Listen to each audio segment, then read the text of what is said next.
Howdy folks, this is Dan Gross for the Rochester Indie Musician Spotlight and Through Heads Brewing. I'm sitting down in this wonderful places of all places on this cool night with Charlie Lindner. He is the Rochester resident for February. He's putting on a different concert every Thursday in February, so we're really excited to have him here. Now Charlie is a man of many talents. We're getting into software engineering, we're getting into electrical engineering. He's a jazz pianist, composer, everything, but I think his most amazing talent is the ability to get in front of my camera. This is the third time I've interviewed you doing different projects, but it's always a pleasure. Charlie, thanks for joining me today, man. Thanks for having me. Before we get too far, we're having the tropical kind here. Now, it's a bit of a nice citrusy taste on the kind IPA you know and love, and it's coming back around winter. It's a nice summery kick to keep you warm, so cheers. Let's take a sip before we go too much farther here. Oh, that's good. I know, it just hits the spot. Yeah. I love the finish on the Kind series. It's crisp.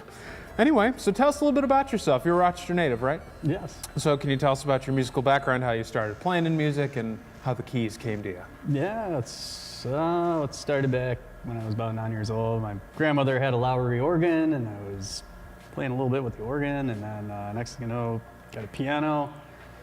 And I just wanted to learn by, what I wanted to learn. Right. And my father said, no, we will not have a hack in the family.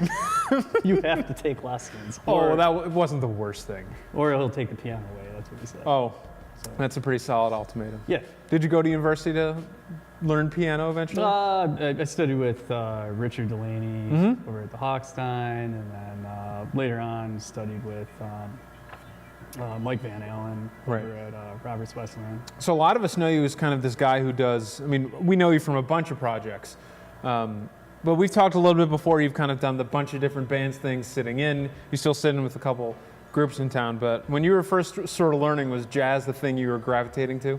No, actually it was jam band music, Fish, Yeah. Grateful Dead, Right. that kind of stuff. But you've learned along the way. You've picked up a lot of talent since then. Yeah, it was just, sometime around 90, or let's see, I'm not gonna say any dates. That's reasonable. I won't hold you to it. Sometime when I was in high school, I Yeah. stopped listening to Fish because I was trying so hard to sound like Page. Right. Connell is a keyboardist for Fish, and I started studying jazz a lot more. Yeah. And then later on gravitated more towards Soul Live and Dusky Martin Wood Yeah. and those bands.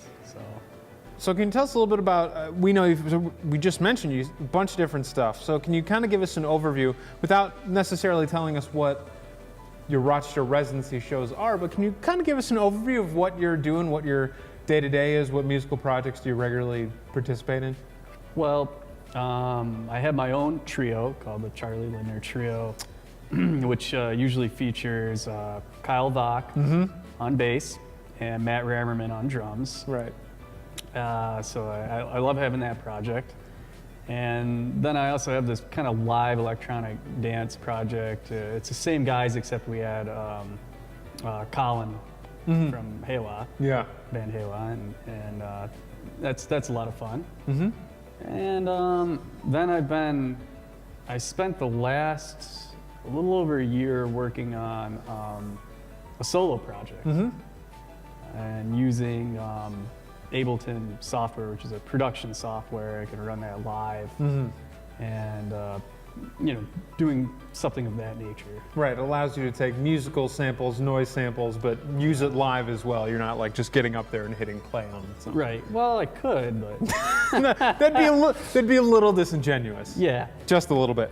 One thing I wanted to touch on quickly is I think what we all appreciate about your playing is you explained this really well in the Spotlight episode you did, discussing about how jazz is sort of broken up usually into fours, and you can fit a lot of phrases in 4-bar notes, 4-bar sections. But you stick an extra note in there, and that kind of gives it this little Charlie Lindner funk. It's kind of the right. It's the funk. Whereas jazz is, at least bebop, Right. is all fast eighth notes. Right. Some other stuff, not always, but most of the time, That's fast right. eighth notes. And I think after listening to so much kind of funk music when I was growing up, and Fish, of course. Yeah. And so when I started to really learn jazz, I kind of had to go backwards and really get back to doing straight eighth notes. And, Yeah. you know, making sure you're landing on your goal note. Right. And without it sounding too disjointed. We like that it kind of Right. has, it's kind of got, put your stank face on a little bit. yeah. But it's inside enough that a lot of people can appreciate. Well, I always look towards one of my favorite pianists that ever lived, which is Art Tatum. And He's the best ever to do it. I really, truly believe that after listening to a lot of Art Tatum. Yeah. I mean, just the voicings, the harmonies, the improvisational. Didn't help that his fingers were faster than anyone on the planet. That was, it's just, when it comes to improv, I mean, it was just out of this world. Yeah. Let's move on Anyway. a little bit. One of the things that I think you do really well, and we've had a couple conversations about your marketing techniques, the posters, the handing out handbills, but this is a bit of a different experience for you because you've maybe over the past handful of years you've done, I'm doing maybe only a handful of shows a year, but they are huge shows. So for you, what's it like trying to prepare, almost a year worth of concerts for you? I mean, I know you do more than that, but like trying to condense what you usually do over such a long period of time into a month. Yeah. I'm sure.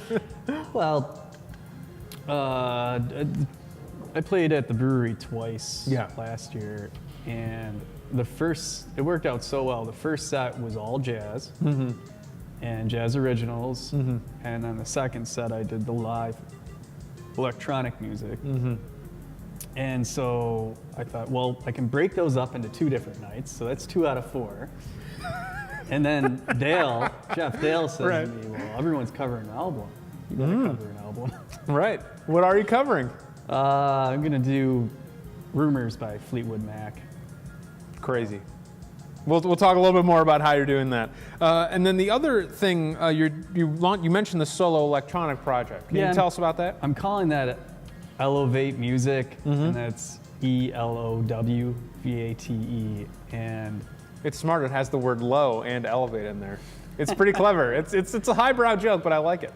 So my goal with that project was to basically go solo, first of all. But then as I started to develop the music, I knew it needed some kind of live aspect to it. So I started doing research into these Casio lighted keyboards and having the idea of cutting one in half so it would be symmetrical with the computer being in the middle. So I could run a MacBook Pro in the middle and then have these keyboards on either side. And then I thought, wouldn't it be even better if the keyboards were angled towards the audience? Yeah. And I could stand up and perform. It's a little easier on the wrists too. Yeah, the ergonomics behind that. And so I ended up, finding something even better on the Casio and destroying it and cutting it in half with a hacksaw. And it spent 8 months trying to rewire it with lots of failures, and then finally got everything working. And there's a light bulb analogy in there somewhere. I got it working, and it was, it's a cool setup. And one of the things, the enlightenment. That's what I'll call it. That's better. That's good. Does this sort of the continuation of the Manhattan Project? I don't think so, no, because I feel, at least in my mind, that Manhattan Project was even more organic because we didn't use computers on stage and it was live drums. And, although we're using some loops, but for the most part it was very, very much live. Yeah. Where this is still live, but it's different. It's I can still play piano or keys over the top of the tracks, but it's a different kind of live, I guess. I can manipulate things in real time. I can still loop sections of the song in real time. It's like you're playing not just a keyboard, but a production studio too. Well, yeah, and it's very hard for me after spending so many years in the electronic scene and watching a lot of DJs because, I really appreciate what they do, but I knew it wasn't me. Even 2 years ago, I even pushed myself to try to DJ, and I just couldn't,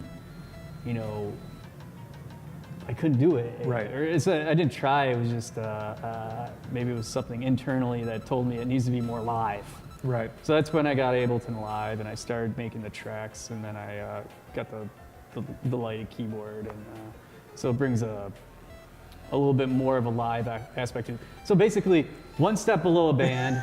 It's a one step above a DJ. Right, so it's a one-man orchestra sort of thing. Yeah. Before we do just a quick reminder of what you're doing each Thursday. You mentioned Fleetwood Mac Rumors is the album you're doing the tribute or the playdown to. Yes. One of the things I love about this Rochester residency program so far is that you might make a connection, but it's not always an obvious choice. What about this album spoke to you, and how will you be putting your own spin on it? Well, first of all, a lot of the songs on that album were hits. Right. Well, one or two. And also, I looked at the talent in Rochester. Right. Who do we have in Rochester that can pull this off? And we have a lot of great talent here.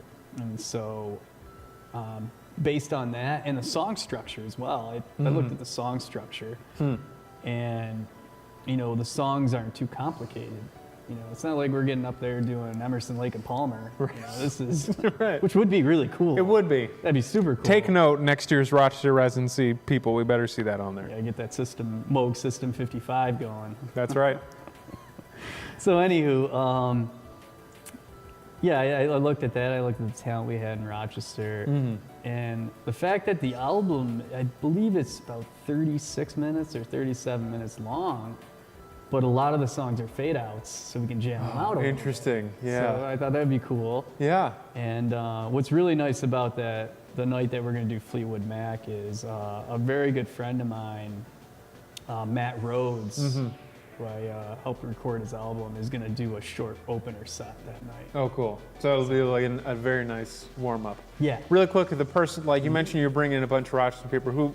Can you kind of give us a taste of the personnel for the Fleetwood Mac show? Well, actually, Dan, I can. It's not 100% confirmed yet. We'll add it in post, and we'll keep you updated. That works for me. So first Thursday, it's the funky jazz. Second Thursday, it's house jazz. Thursday, it's Fleetwood Mac. And then the last Thursday is Elevate. Elevate music with, Stereo Nest, too. I don't want to forget Colin's solo project, Stereo Nest. Sounds good. Charlie, thanks so much for your time, man. Really appreciate it. Fun Thanks talking to you. me. As always, I'm Dan Gross. That's Charlie. You can catch Charlie here every Thursday in February, putting on a different set of music for the Rochester residency. Thanks so much for watching. We'll see you out there.